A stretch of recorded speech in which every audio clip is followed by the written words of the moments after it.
সুদখোর বাবারা, সুদখোর বেরা, সুদের মধ্যে টাকা লাগাও যারা, সুদের ব্যবসা করো যারা, ওরে বাবা হাওলাত টাকা চাইলে টাকা পাওয়া যায় না, লাভের উপরে টাকা চাইলে টাকার অভাব হয় না।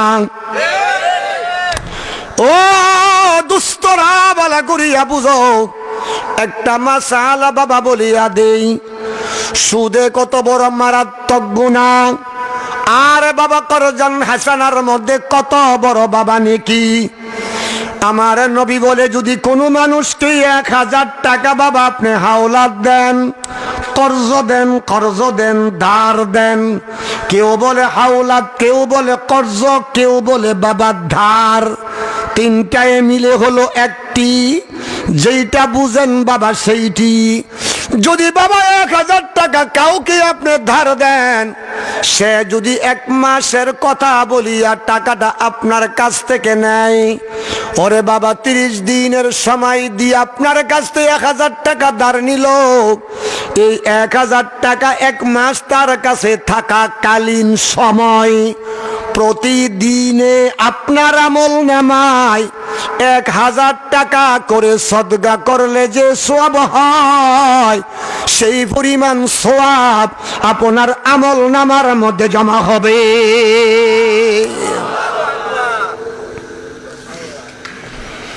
ও দুস্তরা, আমি আপনাদের বন্ধু, আপনার আমার বন্ধু, প্রত্যেকটা মানুষকে সুদ মুক্ত করতে চাই, প্রত্যেকটা মানুষকে বাবা সুদ মুক্ত করতে চাই। আমি কারো দুশমন নই।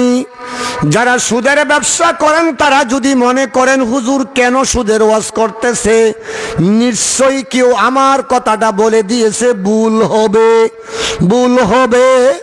ও বাবা, আপনি যদি সুদ থেকে মুক্ত না হইয়া মক্কা মদিনা তওয়াফ করো রে বাবা, এই মক্কা মদিনা তওয়াফ করার দ্বারা জান্নাতি হওয়া যাবে না। আমার নবী বলে 1000 টাকা করে দৈনিক বাবা সদকা করলে যে সওয়াব হয়, একটানা 30 দিন পর্যন্ত আপনার আমল নামাই আমার আল্লাহ 30,000 টাকা সদকা করলে যেই পরিমাণ সওয়াব হয়, সেই পরিমাণ নেকি আমার আল্লাহ আপনার আমল নামায় জমা করে দিবে।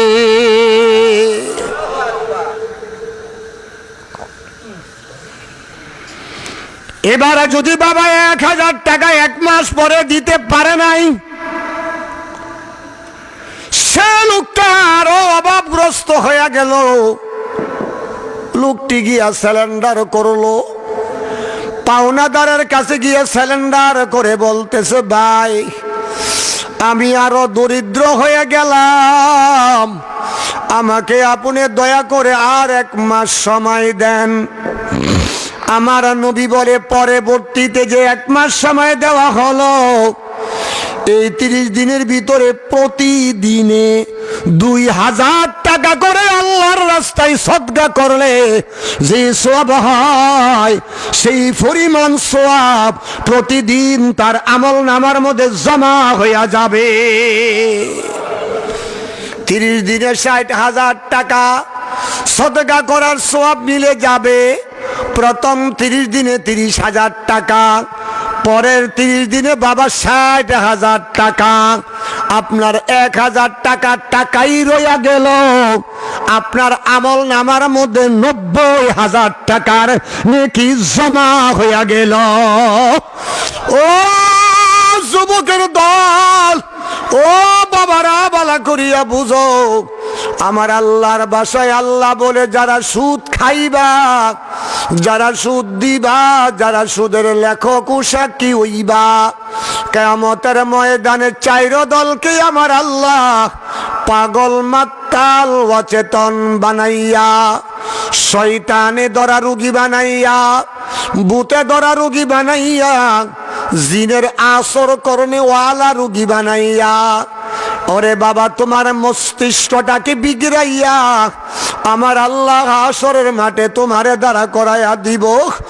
ও সুদখোর বাবারা, হাতে পায়ে ধরে বলি গো বাবা, একদিন তুমি না খায়া থাকো, 2 দিন তুমি না খায়া থাকো, 3 দিন না খায়া থাকো, তুমি মরবা না, জাহান্নামে যাইবা না। ওরে বাবা, কিয়ামতের ময়দানে আমার আল্লাহ তার বদলা তোমারে দিয়া দিব। দুনিয়াতে বাবা সুদ খায়েন না। ও দুস্থ আহবাব, পাগল মাতাল অচেতন বানাইয়া হাসরের মাঠে আল্লাহ দ্বারা করায়া দিবে। বাবা গো, 50,000 বৎসরের এত বড় একটা দিন। এই দিনে অবস্থায় আপনারা যখন দিনগুলো কাটবে, অসংখ্য অগণিত মানুষ আপনার আকৃতি দেখিয়া, আপনার প্রতিবেশীরাও আপনাকে বাবা হাসরের মাঠে দেখিয়া চিনবে।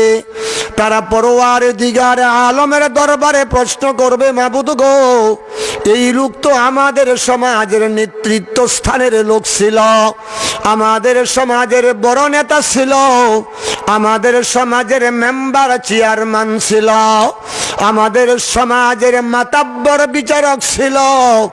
আজকে তার অবস্থা এমন করুণ অবস্থা কেন হলো? আমার আল্লাহ বলবে, ওই পাপিষ্টি পাপাত্মায় আমার এত নিয়ামত পাওয়ার পরেও সে সুদের ব্যবসা করত, সে সুদকে বড় মজা মজা করে খাইতো। এই জন্য আমি আল্লাহ আজকে তারে পাগল মাতাল বানাইয়া, অচেতন জিনে ধরা রুগী বানাইয়া ময়দানে হাসরে তারে দাঁড়া করাইয়া দিলাম। বিচার যখন শেষ হইয়া যাবে, অনন্তকালের জন্য জাহান্নামী হইয়া যাবে।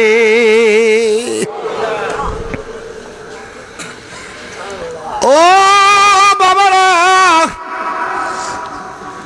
আমার আল্লাহ সুদকে কেন হারাম করেছে রে বাবা? ব্যবসাকে কেন হালাল করেছে বুঝেন? তার ব্যাখ্যা বিশ্লেষণ না বুঝার দ্বারা মানুষ সুদ থেকে ফিরে আসবে না। সুদের দ্বারা বাবা একদল অস্তিত্ব বিলীন হইয়া যায়, আরেক দল বাবা সবল হইয়া যায়। একদল বাবা ধনী হইতে থাকে, আরেক দল গরিব হইতে থাকে। বাবা প্রশ্ন করতে পারেন, কিভাবে হুজুর আমাদেরকে বুঝাইয়া বলেন? যার কাছে টাকা থাকে না সেই বাবা টাকা সুদের উপরে আনে, এমনি তো তার কাছে বাবা টাকা নাই। সে অভাবী মানুষ, 1000 টাকা আপনি টাকাওয়ালা আপনার কাছ থেকে আবার মাসে 10 টাকা করে লভ্যাংশ দিয়া। ও আল্লাহর বান্দা, বালা করিয়া বুঝো, বালা করিয়া বুঝো, তোমার কাছ থেকে 1000 টাকা ওই ব্যক্তি 10 টাকা হারে বাড়াইয়া কোন এলাকায় বাবা 1000 টাকায় 100 টাকা দিতে হয়। শতকরা 10% বাবা সুদ দিতে হয়। শতকরা যদি বাবা 10% সুদ দিতে হয়, 1000 টাকায় 100 টাকা বর্ধিত হয়। ওরে বাবা, এমনি তার কাছে টাকা নাই, 1 মাস পরে হইয়া গেল 1100 টাকা। এবার লোকটা আগে ছিল যতটুকু দুর্বল, এখন হইয়া গেল আরো বেশি দুর্বল। ঠিক না বে ঠিক? কথা বুঝিয়াইনি? আল্লাহর কোরআনের ভাষায় বলে, সুদ বাবা হারাম হওয়ার পিছনে কারণ হলো 2টি। একটি কারণ হলো বাবা সুদ হারাম হওয়ার পিছনে বাবা গরিব আরো গরিব হয়, টাকাওয়ালা আরো টাকাওয়ালা হয়। ওরে বাবা, গরিব তার কাছে টাকা নাই, 1000 টাকা আনার পরে 1 মাস ঘুরতে না ঘুরতে 1100, আর 1 মাস ঘুরলে হইয়া যাই বাবা 1210 টাকা। চক্রবৃদ্ধি বাবা সুদ বাড়তে শুরু করে দিল। সর্বশেষ এই গরিব ব্যক্তি তার ঘর বিক্রি করিয়া, বিডাটা বিক্রি করিয়া ওই লোকের টাকা পয়সা পরিশোধ করতে হয়। সে অস্তিত্ব হারা হইয়া গেল, আর টাকাওয়ালা আরো টাকাওয়ালা হইয়া গেল। এই জন্য আমার আল্লাহ সুদকে হারাম করে দিল। ওরে বাবা, ব্যবসাকে হালাল করে দিল। ব্যবসার দ্বারা বাবা দুনো ব্যক্তির ঘরের অভাব দূর হইয়া যায়, গরিবের ঘরের অভাবও দূর হইয়া যায়, ধনী লোকের ঘরের অভাবও বাবা দূর হইয়া যায়। প্রশ্ন করতে পারেন, হুজুর এটা আবার কেমন কথা বললেন? আমি আল্লাহর কোরআনের আয়াতের ব্যাখ্যা বিশ্লেষণ করিয়া বুঝাই। ও দুস্তরা, গরিব মানুষ বাবা পুকুর থেকে 20 কেজি মাছ বাবা কিনে আনিল। সে বাজারে গিয়া বসে বসে মাছ ব্যবসা করে। মাছ পুকুর থেকে কিনে নিল 100 টাকা কেজি, বাজারে নিয়ে বিক্রি করে 120 টাকা কেজি। প্রতি কেজিতে 20 টাকা লাভ করিয়া ওরে বাবা 20 কেজি মাছ বেচিয়া 400 টাকা তার লাভ হইয়া গেল। কথাটা বালা কইরা বুঝেন, সে গরিব মানুষ বাবা 2000 টাকার মাছ কিনিয়া 400 টাকা তার লাভ হইয়া গেল। মুহূর্তের মধ্যে 1-2 ঘন্টার মধ্যে 400 টাকা তার লাভ হওয়ার কারণে তার ঘরে যে অভাব ছিল সে অভাবটা দূর হইয়া গেল। তার ঘরের বাবা রুজির একটা চাহিদা দূর হইয়া গেল। ও মিয়া ধনী ব্যক্তি, তার ঘরে মাছ নাই, সে বাবা